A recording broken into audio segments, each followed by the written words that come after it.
வணக்கம் நண்பர்களே, நம்மளுடைய மேட்ரிமோனி வழங்கும் வரன் பதிவுகள் மூலம் இந்த மாதத்திலே உங்களுக்கு மனிதருக்கு பிடித்த வாழ்க்கை துணை அமைய எங்களுடைய வாழ்த்துக்கள். வாங்க இன்றைய வரன் பார்ப்போம். பெயர் ரஞ்சிதா, வயது 43 வயது ஆகுதுங்க. ராசி விருச்சக ராசிங்க. ஜாதி ஒரு தடையில்லைன்னு சொல்லியிருக்காங்க. இவங்களுடைய படிப்புன்னு பார்த்தீங்கன்னா, இவங்க பிஏ முடிச்சுட்டு இவங்க சொந்தமாக பேக்கரி வச்சு ரன் பண்ணிட்டு வரதா சொல்லியிருக்காங்க. இவங்களுடைய திருமண நிலைன்னு பார்த்தீங்கன்னா, இவங்களுக்கு 2ஆம் மனம் தாங்க. இவங்களுடைய முகவரின்னு பார்த்தீங்கன்னா, விழுப்புரத்தில் வசிக்கிறாங்க. ஸோ இவங்களுக்கு ஏற்கனவே திருமணமாகி இவங்களுக்கு ஒரு பெண் குழந்தையை விட்டு இவங்களுடைய கணவரை ஒரு ஆக்சிடெண்ட்டில் தவறிட்டதாக சொல்லியிருக்காங்க. ஸோ அதனால் அதுக்கப்புறம் அப்பா அம்மா வீட்டுக்கு போகாமல் இவங்க ஹஸ்பண்ட் வீட்டிலேயே தாங்க வசிச்சிட்ருக்காங்க. ஹஸ்பண்ட் டிரைவராக போயிட்டு இருந்ததாகவும் இவங்க பேக்கரி வச்சு ரன் பண்ணிகிட்டு இருந்ததாகவும் சொல்லியிருக்காங்க.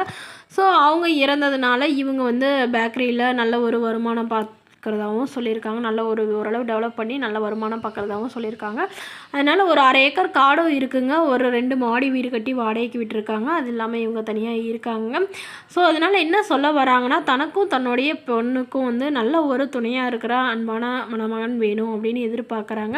ஏன்னா இவங்களுக்கு சொந்த பந்தன்னு யாரும் இல்லைங்க. இவங்க மாமியார் மட்டும்தான் கூட இருந்தாங்க. அவங்களும் சமீபத்தில் தவறிட்டதுனால இவங்களுக்கு சொந்தன்னு சொல்லிக்க யாரும் இல்லாதனால தனக்கு ஒரு துணை வேணும்னு இவங்க எதிர்பார்க்குறாங்க. அதனால் பெரிய வசதியெலாம் இருக்கணும்னு அவசியம் இல்லைங்க. சாதாரண குடும்பமாக இருந்தால் போதும். ஆனால் வீட்டோட மாப்பிள்ளையாக வரக்கூடிய மணமகனாக வேணும் அப்படின்னு சொல்லியிருக்காங்க.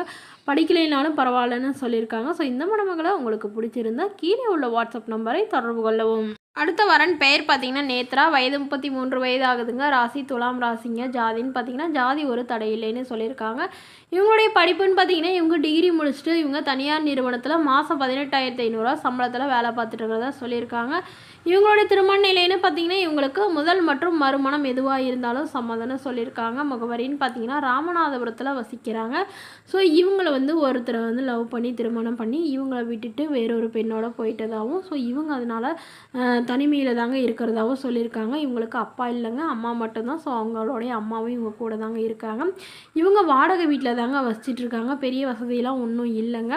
இவங்க சொந்தமாக சம்பாரித்து கையிருப்பாக ஒரு 2 லட்ச ரூபாயும் ஒரு 5 பவுனும் வச்சுருக்கிறதா சொல்லியிருக்காங்க. ஸோ இவங்களுடைய அம்மாவுக்கும் இப்போ ரொம்ப உடம்பு சரியில்லாத காரணத்தினால இவங்க இப்போ மறுமணம் பண்ணிக்கிறதா முடிவு பண்ணியிருக்காங்க. ஏன்னா கடைசியில் நம்மளுக்கு தனக்குன்னு ஒரு பாதுகாப்பாக ஒரு நல்ல துணை வேணும் அப்படிங்கிறதுனால இவங்களுக்கு குழந்தைங்களாம் எதுவும் இல்லாதனால குழந்தைங்களோட மணமகனாக இருந்தாலும் ஓகே அப்படின்னு சொல்லியிருக்காங்க. வீட்டோட மணமகனாக வந்தாலும் சரி, இல்லை ஆனால் அவங்களோட போகிறதா இருந்தாலும் சரி, ஆனால் என்னுடைய அம்மா என்னோட தான் கடைசி வரலும் இருப்பாங்க அப்படிங்கிறது தெளிவாக சொல்லியிருக்கிறாங்க. ஸோ எங்கள் அம்மாவை ஏற்றுக்கூடிய நல்ல குணமுள்ள மணமகனாக வேணும்னு கேட்டிருக்காங்க.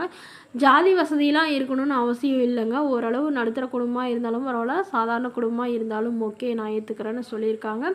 ஸோ இந்த மணமகளை உங்களுக்கு பிடிச்சிருந்தா கீழே உள்ள வாட்ஸ்அப் நம்பருக்கு உங்களுடைய ஃபோட்டோ மற்றும் ஜாதக விவரங்களை எங்களுக்கு அனுப்பி வைங்க. நாங்கள் மணமகள் வீட்டாருக்கு அனுப்பி வைத்து அவங்களுக்கு ஓகேங்கிற பட்சத்தில் மணமகளோட ஃபோன் நம்பர் இலவசமாகவே வழங்கப்படுங்க. இது முழுக்க இலவசமான வரன் பதிவு மட்டுமேங்க.